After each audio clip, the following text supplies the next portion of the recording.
সচি আর মূর্ছা যতই বাধা দিক, কামদেবের এই জয়যাত্রা কেউ রুখতে পারবে না।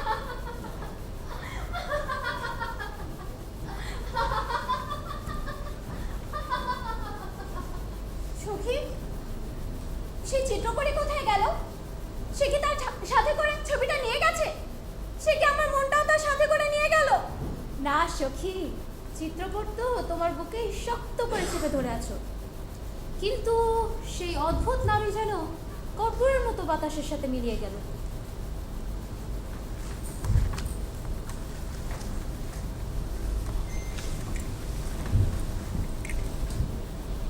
হে আমার না দেখা প্রাণেশ্বর, আধার রাতে যে শীত কেটে তুমি আমার মন চুরি করেছো, তাকে আর লুকিয়ে রেখো না।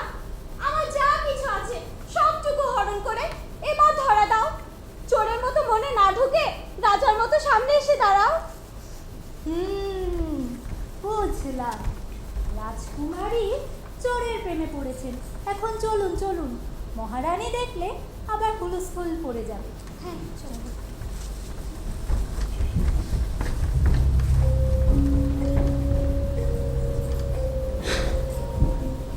সখী মূর্জা, রতির ছলনা দেখলি?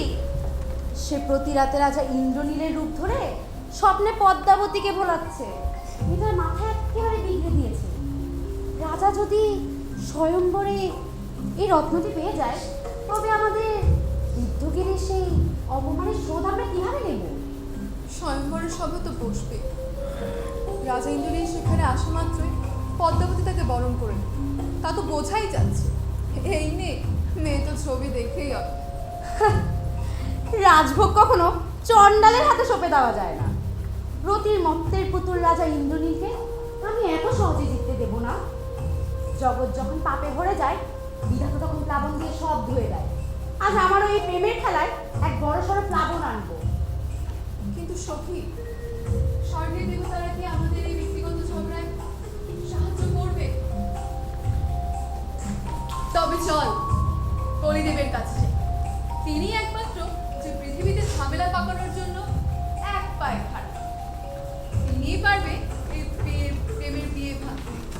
ঠিক বলেছি, একমাত্র কলিদেবী পারবেন এই মর্তের চড়ুই চাতকের প্রেমকে নরক করে দিতে। চল কলিদেবের আস্থানায় যাই।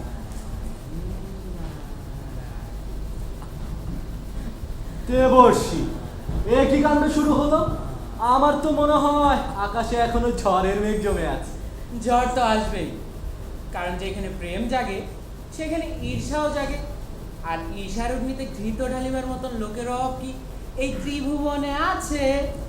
সময় হইলে এমন এক শক্তির আবির্ভাব হইবে যার আনন্দই অনর্থ হইবে। ঠিক ঠিক শুনিলেন তো? প্রেমের প্রদীপ জ্বলিয়াছে বটে, কিন্তু তার চারপাশে আধারও দীর্ঘ হচ্ছে। চলুন এবার মাহেশ্বরীপুরীর রাজ উদ্যানে। সেখানে যেমন স্বয়ংবরের আয়োজন শুরু হচ্ছে, নিয়তিও তার গোপন চাল চালছে। চলো কথক, নাটকের রঙ্গমঞ্চে এখনো অনেক পর্দা উঠিবার বাকি।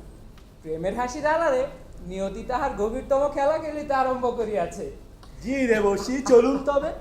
নারায়ণ নারায়ণ।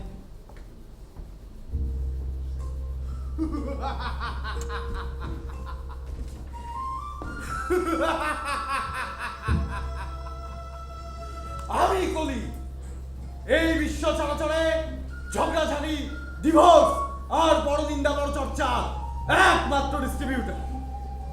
আমার নাম শুনলে মর্তের বাঘা বাঘা মানুষও ভয়ে কাঁপে। অন্যের সাজানো সংসার ভাঙাতে আমার পরম আনন্দ। প্রণাম নিবেদন করি দেবীগণ।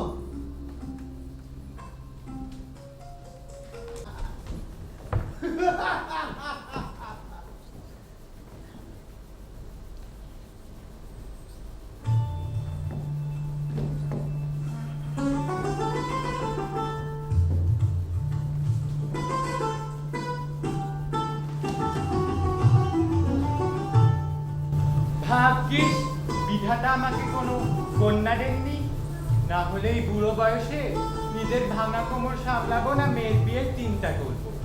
যার ঘরে রাজকন্যা জন্মেছে তার কি আর দুশ্চিন্তা শেষ আছে? রাজার জেগেও শান্তি নেই, ঘুমিয়েও শান্তি নেই।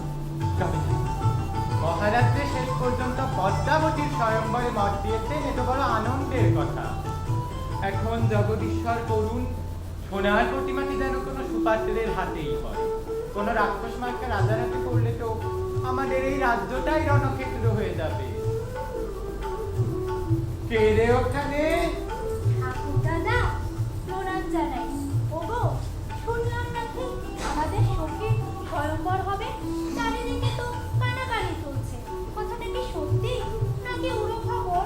কথাটা এরই মধ্যে তোদের সখী মহলের কানে পৌঁছে গেছে দেখছি। আরে দিদি, এই রাজ সংসারে কাজ করতে করতে চুলগোপ সব পাকিয়ে ফেললাম।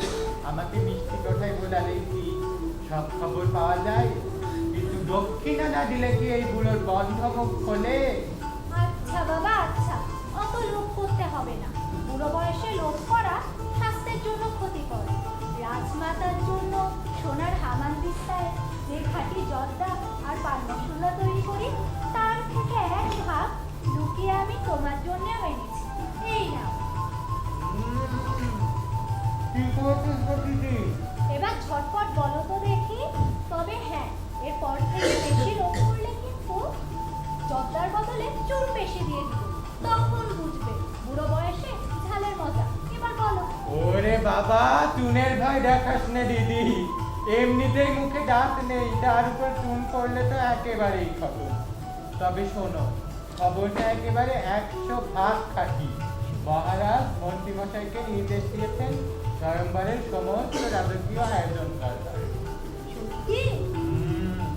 সত্যি সত্যি সত্যি। আমি বাবা এখন যাই, আমার অনেক কাজ পড়ে আছে। কাজ দেখেছিস তো?